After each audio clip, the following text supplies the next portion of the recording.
Praise the Lord. सर्वांना डोंगरवाडच्या प्रार्थनेत तुमचं स्वागत. जखऱ्याचं पुस्तक याचा 4था अध्याय आणि 6 वचनामध्ये जरुबाबेलाला वचन प्राप्त झालं ते हे की बलाने नव्हे पराक्रमाने नव्हे माझ्या आत्म्याने कार्यसिद्धी होईल.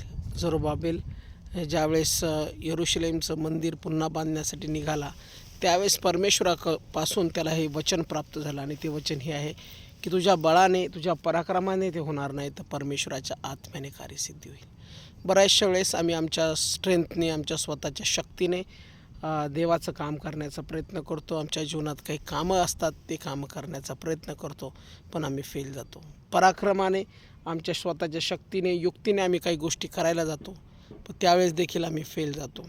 म्हणून बऱ्याचशा वेळेस आम्हाला असं वाटतं की परमेश्वरा हे काय होत आहे, पण हे सर्व जे आहे हे बळ पराक्रम आमच्या कामी येत नाही तर परमेश्वराचा आत्माच त्यामध्ये कामी येतो आणि तो कार्य करतो.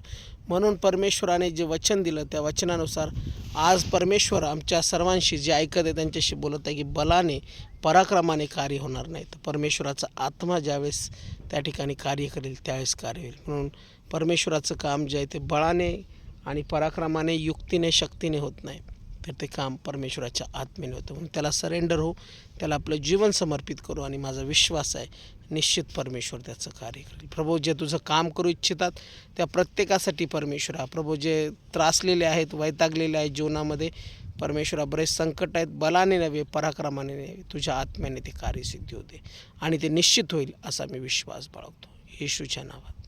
आमेन. थँक्यू.